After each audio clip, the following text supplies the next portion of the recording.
Now, for the past couple of years, Urban Ladder has become one of India's best-known businesses for selling furniture online.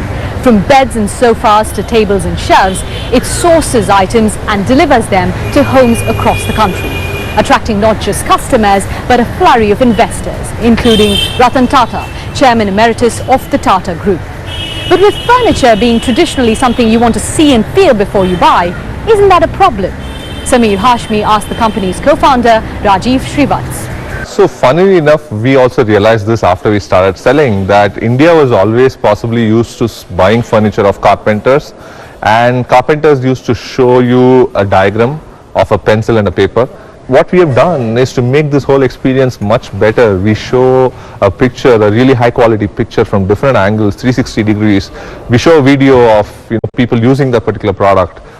We show the dimensions, and that has completely changed the game for customers. So what is the profile of consumers that are buying furniture online? Largely urban India. We take care of 14 cities is where we deliver, and the profile is the typical urban Indian audience, maybe married, working somewhere in a company, having a family income of an upper middle class family income, maybe having a kid, doing up their own house. Largely digitally connected, maybe already doing a lot of shopping online, and this is our typical target audience. Now IKEA will be entering India soon. It has plans to open a lot of stores here. How is it going to affect players like you? The market is growing so fast that right now the focus is certainly not on competition, right? And the next 24 months, let's say IKEA enters, by that time we have enough to do and enough to have grown this entire space. And as long as you have great products and great service, and at the price point that the consumer loves, and do all of this in a way that the consumer has an absolute seamless interaction, we believe IKEA should be worried about us when they come into India. Now there are a lot of established e-commerce players in India right now, selling everything from books to electronics to gadgets. If they start selling furniture online, how is it going to affect players like you? Globally, furniture is a category that the big players like the Amazons have not been able to sell too much of. Furniture has never been a category about selling hundreds of beds or dining, and there the brands that have done really well globally, like the Crate and Barrel, the IKEA, are a lot more about fewer products but go deep into those products.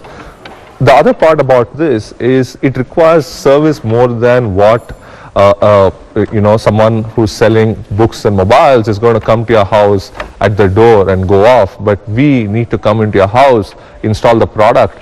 Requires a lot more thorough research and training, and there's a lot more innovation, things like augmented reality, virtual reality, stuff that a regular player cannot be investing in because they're just selling furniture as one more category. Now e-commerce is buzzing in India right now. A lot of investors have put their money in this particular industry, but there's also a view that a lot of these companies are overvalued, as most of them are still not making money, and many believe that it's a bubble that could burst. Your thoughts on that?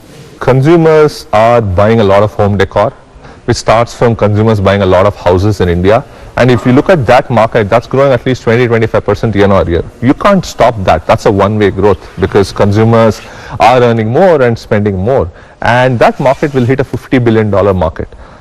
We believe it's extremely feasible in the next 3 to 4 years for one brand to be at least $1 billion in the play in a $50 billion industry.